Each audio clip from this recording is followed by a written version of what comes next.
실제로 겪은 실화를 바탕으로 한 공통 공포라디오. 오늘 들려드릴 이야기는 시청자 몽고 반장님이 보내주신 이야기로 사연자분께서 캄보디아에 흉가 촬영을 가셨을 때 겪은 이야기라고 합니다. 과연 어떤 이야기일지 지금 바로 알아보도록 하겠습니다. 제가 오래전에 한 케이블 방송국에서 다큐팀 PD로 근무했을 때 겪었던 일을 제보해봅니다. 사실 말이 다큐팀이지 실상은 2000년대 중반부터 후반까지 어느 케이블 방송국에나 존재했었던 심령현상이나 흉가 방송을 촬영하여 송출하는 팀이었습니다.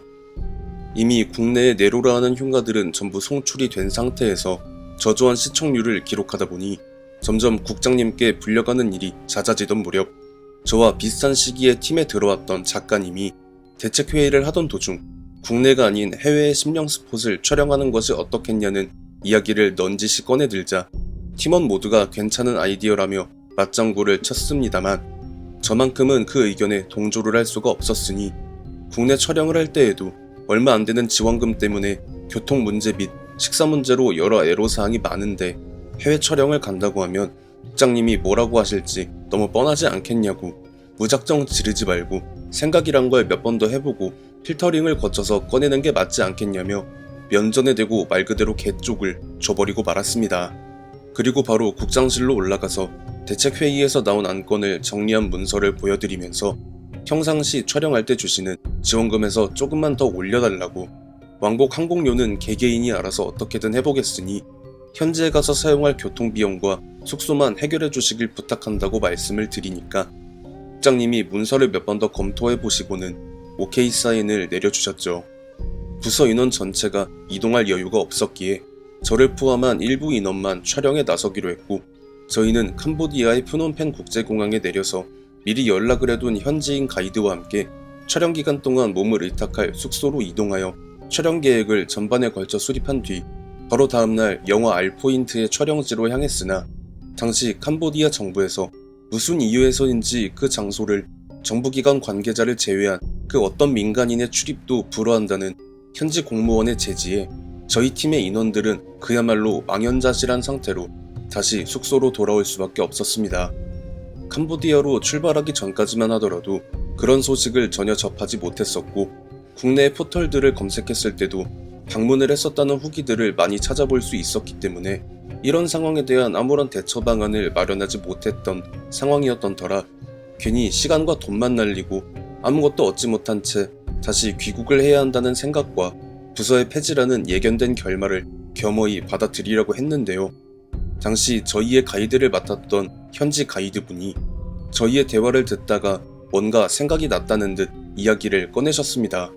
숙소에서 조금 멀리 나가기는 해야 하는 곳이 하나 있는데 캄보디아 국내엔 그곳에 대한 정보가 거의 없다시피 하지만 서유럽 쪽의 심령 연구가들 사이에선 오래전부터 잘 알려진 곳이고 영적인 감이 아예 없는 사람들도 거기만 갔다 하면 귀신을 목격한다던지 아니면 빙의까지 당하는 경우가 많다는 그 말을 들은 저희들의 눈가엔 희망의 빛이 맴돌기 시작했습니다.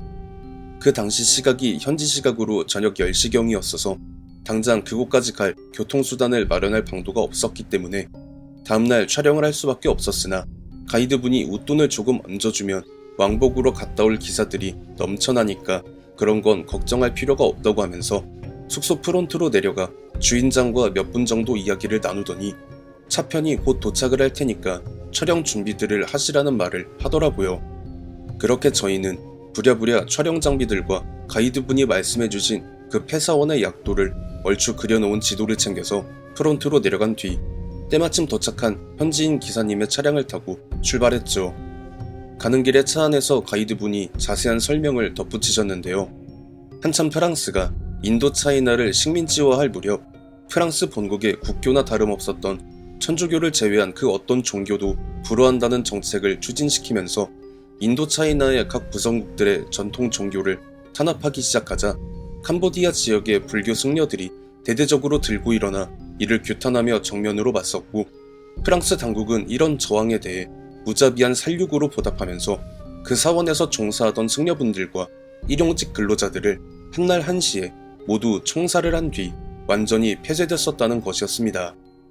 이후 캄보디아에 공산 정권이 들어서자 얼마 지나지 않아 킬링필드가 열리면서 도처에서 사살된 무고한 시민들을 그 사원에 전부 매장을 했었다는 카더라 썰이 나돌아 박해를 받아 순교한 승려분들을 추모하던 불자분들의 발길마저 끊어져 그곳으로 가는 산길 역시 거의 지워지다시피 했던 것을 유럽의 심령 연구가들이 다녀가면서 몇 군데 길을 내놓았기에 천만다행이라는 말도 덧붙이셨죠. 그리고 어느 지점에서 운전기사님이 차를 멈추시더니 본인은 저곳의 근처에도 가기 싫다면서 다들 여기서 내려서 걸어 올라가시라고 말씀을 하시더라고요. 자기는 인근의 숙박업소에 가 있을 테니 촬영이 다 끝나거든 전화를 하라는 말을 끝으로 매정하게 운전대를 돌려 그 자리를 황급히 벗어나는 모습을 보며 당시 저희는 진짜 뭐가 있나 보다 했습니다.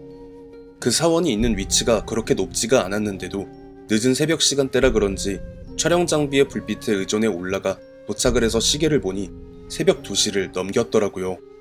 그리고 가이드분이 이제부터는 긴장을 좀 하셔야 할 거라며 프레시를 들고 앞장서서 사원의 입구까지 가더니 캄보디아말로 연부를 한참 동안 외는 모습을 보였습니다. 아무래도 망자들의 안식을 방해하는 행위를 하려 방문을 했기에 이에 대한 양해를 구하는구나 싶었죠. 한참 연부를 외던 가이드분이 이제는 들어가셔도 된다고 하기에 저를 비롯한 고참들이 먼저 들어가고 막내 라인들이 뒤를 따라 들어가면서 그날의 모든 악몽이 시작되고야 말았습니다. 이게 사실 마리 사원이지 거의 대부분 파괴된 상태였어서 가장 큰 법당이 있었을 곳으로 추정되는 장소는 그냥 뼈대만 앙상하게 남아있었고 그곳의 마룻바닥엔 머리가 잘려나간 상태의 불상들이 무질서하게 나뒹굴고 있었으며 촬영 장비의 불빛에 비춰지는 검갈색의 응고된 액체는 누가 봐도 오래된 핏자국 같아 보였습니다. 그렇게 가이드분이 카메라 앞에 서서 현지의 법사님과 이런저런 대화를 나누는 장면을 촬영하시던 감독님이 순간 헉! 하는 외마디 비명을 지르시면서 방금 카메라에 스님 한 분이 잡혔다고 하는데 법사님이 감독님께 대법당 쪽 큰 불상 앞에 앉아있는 분 보신 거 맞냐고 물어보시니까 앉아있는 모습이 아니라 카메라를 똑바로 응시하면서 한쪽 팔을 천천히 올려서 본인에게 삿대질을 하려고 하는 것 같았는데 팔꿈치까지만 있었다고, 그러니까 팔이 반만 있었다고 하니까 법사님은 그럴 리가 없는데 하시면서 다시 대법당 쪽을 보시고는 그 역시 헉! 하는 비명소리와 함께 두 손을 입으로 가린 채 무언가에 압도당해 얼어붙은 모습을 보이셨습니다. 그리고 법사님이 천천히 말을 하시기를 촬영 장비엔 보이지 않겠지만 지금 이 사찰이 과거에 겪은 아픔과 고통이 재현되고 있어요. 군인들이 총칼로 스님들을 잔혹하게 살해하고 비구니들에게 몹쓸 짓을 하는 그런 모습들이 보입니다. 법사님이 말씀을 하시던 도중 갑자기 거센 바람이 한 차례 사원의 부지를 쓸고 지나가더니 벼랑간 엄청난 고통에 몸부림치는 남자와 여자의 비명소리와 신음소리가 들렸고, 이러한 현상은 저뿐만이 아닌 그 자리에 있던 촬영 인원 전원과 가이드분 역시 마찬가지인 것으로 보였으니 모두가 촬영 장비를 내동댕이 친 채 귀를 틀어막고 주저앉아 벌벌 떨고 있었기 때문이었습니다. 그리고 저는 이 현상을 겪는 당시 이런 생각을 할 수밖에 없었죠. 이런 게 진짜 심령현상이구나. 여태껏 국내의 흉가들을 촬영하면서 겪은 건 그저 아무것도 아닌 허울뿐인 것이었구나 라는 걸요. 한 차례 폭풍우가 몰아치고 난 뒤 귀를 괴롭히던 소리들이 사라지며 잠잠해지자 고참급들 몇몇이 막내 라인들을 추스리며 촬영 장비들을 정리하고는 다시 촬영할 준비를 하면서 법사님과 가이드분께 더 촬영을 진행해도 되겠냐고 물었지만 가이드분은 물론 법사님조차 여기에 더 있다간 저들의 사념에 잡아먹히고 말 것이라는 말만 할 뿐, 만약 촬영을 재개해야 한다면 본인들은 도움을 줄 수 없다며 하산을 하겠다는 강경한 태도를 보이시기에 저를 비롯한 감독님과 조감독이 머리를 맞대고 한참 동안 씨름을 한 결과 법사님께 저희들끼리 촬영을 진행하겠다는 말씀을 드리고 두 분을 서원 밖으로 내보낼 수밖에 없었습니다. 귀신이야 당연히 무섭지만 촬영 분량조차 건지지 못한 채 귀국했다간 부서가 폐지되고 저희 모두가 길바닥에 나앉아야 하는 그것이 더 두려워 내린 결정이었죠. 결국 그나마 담이 세다고 자부하는 제가 일선에 서서 촬영을 지휘하기로 했고 막내 라인들 중 모친이 무속인이라던 영준이가 제 옆에 붙어서 진행을 하기로 하고 다시 촬영을 재개했습니다. 영준이는 진행을 하면서도 간간히 움찔거리며 마치 무언가를 보며 두려워하는 모습을 보이면서도 촬영 분량을 건지기 위해 멘트를 치며 혼신의 노력을 하는 모습을 보였습니다. 그러면서 막내 중에 개막내가 이렇게까지 하는데 나도 촬영에 기여하는 모습을 보여야 하지 않겠냐는 모두의 의지가 불타오르며 촬영은 일사천리로 진행되었고 대법당과 소법당을 지나는 동안 별탈 없이 마무리를 한 뒤에 가이드분께서 말씀해주신 해외 심령 연구가들이 입을 모아 이야기를 했다는 승려분들이 숙소로 사용하셨다는 건물을 향해 나아가기 시작하자 결혼간 영준이가 모두를 제지하더니 저 PD님, 감독님, 여기는 그냥 외관만 촬영을 진행하고 편집할 때 사진 짜집기해서 넘기면 안 될까요? 라는 말을 하는데 촬영을 진행하는 동안 어떻게든 악바리 정신으로 멘트를 치던 녀석이 그 건물을 똑바로 쳐다보지도 못하고 벌벌 떨면서 그런 말을 하니까 중진들 대부분이 이를 지지하며 촬영을 여기서 마무리를 할 것을 타진했지만 만약 저곳에서 제대로 하나 건지게 되면 그야말로 대박이 아니냐는 저와 감독님의 결정으로 결국 숙소 건물 안으로 중진들 중 가장 고참인 작가 연진이가 발을 들이자마자 순간 얼음땡을 할 때처럼 얼어붙듯 멈추더니 그야말로 뱀 허물 마냥 흐느적거리면서 쓰러지는 겁니다. 그리고 전혀 예상치 못한 상황에 당황한 저와 감독님이 쓰러진 연진이를 부축해서 돌계단에 앉히고는 일단 밖에 있는 법사님께 데려다 주라며 막내에게 지시를 하고는 촬영을 여기서 그만 접자고 했습니다. 하지만 문제는 아직 시작조차 되지 않았다는 것이었고 벼랑간 카메라를 들고 있던 감독님이 제 어깨를 톡톡 두드리시기에 왜 그러냐고 감독님 쪽으로 고개를 돌린 순간 아직도 떠올리기조차 싫고 무서운 그 장면을 보고야 말았습니다. 숙소 건물 내부에 마치 웅덩이 마냥 검붉은 피가 가득 차 있고 사지가 멀쩡한 곳이 없는 피에 절여진 승복을 입은 승려 수십 명이 콩나물 시루 마냥 빽빽하게 들어차 있는 모습을요. 도저히 믿을 수 없는 광경에 두려움과 황당함이 교차하면서 저와 감독님은 동시에 그 장면을 본 뒤 서로 아이 컨택을 했는데 말을 하지 않아도 그 의중을 파악할 수 있었습니다. 만약 이 장면이 카메라에 담겼다면 이거 무조건 대박이다. 사람이란 게 참 잔인하고 간사한 동물이라는 걸 바로 알 수 있는 대목이 있다면 바로 이것일 겁니다. 죽은 지 못해도 100년은 넘었을 텐데도 그 한이 얼마나 깊은지 죽은 자리를 떠나지 못하고 죽어가던 당시의 모습으로 나타난다니요.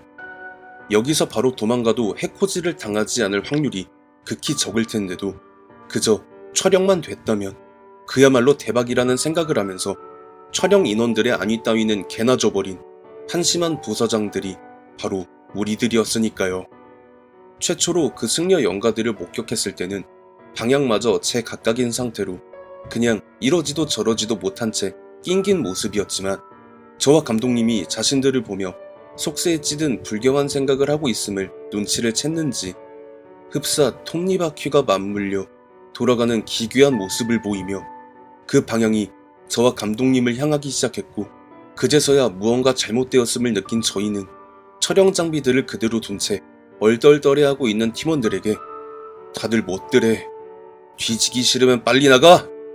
라고 소리를 질렀고 이에 다른 인원들 역시 정신을 차렸는지 무질서하게 뒤엉켜서 대문을 향해 질주를 하기 시작 저와 감독님 역시 그 뒤를 따라 주랭랑을 쳤죠. 그나마 다행이라 할 만한 것은 막내 영준이가 했던 말이었다고나 할까요. 저 영가들은 문 밖으로 한 발자국도 나올 수 없는 지방령들이라는 것 말입니다. 자신들이 죽은 장소에 그대로 묶여서 그 안에서만 행사를 할 수 있을 뿐 저 안쪽의 세상에 갇혀 있으니 대문 밖의 바깥 세상으로는 나올 수 없다고 하더라고요.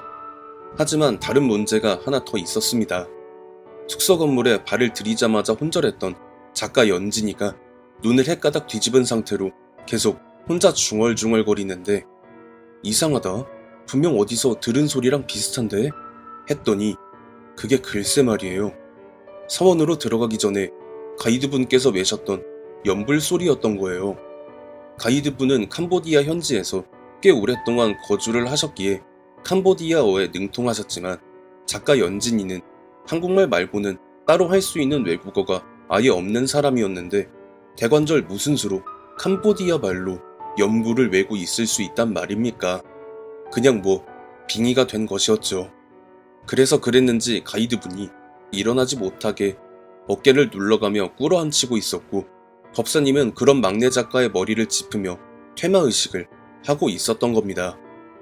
이거야 원, 산 넘어 산이라더니 어떻게 해야 하나 발만 동동 구르고 있다가 벼랑간 꿇어앉아 있던 작가 연진이가 아까 전처럼 흐느적거리며 바닥에 엎어졌고 법사님이 저와 감독님을 바라보시면서 이 여성분의 몸에 빙의됐던 승려분은 다시 저 대문 너머로 들어가셨습니다. 아니, 정확히 말하자면 끌려 들어갔다는 말이 더 정확하겠죠. 오늘은 이만 숙소로 돌아가시고 안에 두고 오신 촬영 장비는 날이 밝으면 저와 함께 다시 오셔서 찾아가시는 것을 권해드립니다.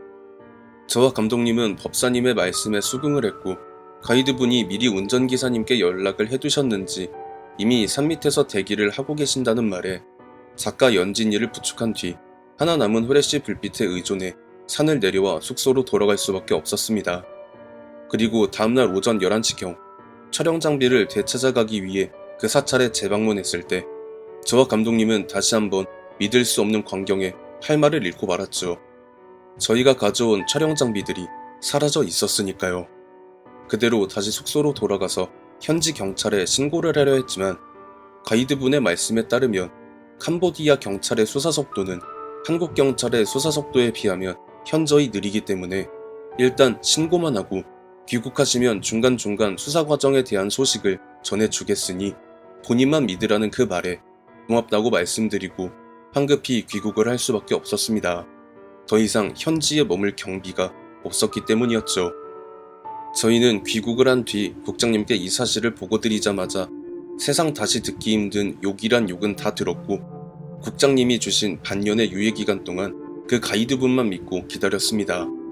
물론 그 가이드분은 몇 번 연락 주고받은 것이 끝이었고 아예 번호를 바꿔버리고 잠적을 탄 것으로 볼 때 그때 그 운전기사와 함께 짜고 치고 저희보다 먼저 그 사원에 가서 촬영 장비들을 전부 절도한 뒤 시치미를 뗀 것이 아니었을까. 결국 저희 팀은 반년을 채 채우지 못하고 그대로 해체되어 뿔뿔이 흩어지고 말았네요. 지금은 각자 다른 방송국에서 직장 생활을 하고 있지만 당시 감독님과 막내 영준이와는 가끔씩 만나서 그때 저희가 겪은 그 일을 안주삼아 술 한잔 기울이고는 합니다. 캄보디아라는 나라 자체는 근대의 시작과 동시에 서구 열강에 의한 식민 지배를 겪었고 그 과정에서 식민지인들에 대한 잔혹한 탄압을 겪었던 아픔이 채 아물기도 전에 폴포트라는 공산주의자의 독재 정부가 들어서서 인류 역사상 가장 잔혹하다는 이른바 킬링필드에 의해 다시 한번 엄청난 고통을 겪어야만 했습니다. 그리고 그 시기에 식민당국에 저항했던 민족주의자들과 공산 독재 정권에 항거했던 인민들의 한 세기에 걸친 아픔과 한을 간직할 수밖에 없었던 폐사원의 그 수를 헤아릴 수 없는 영가들의 명복을 빕니다.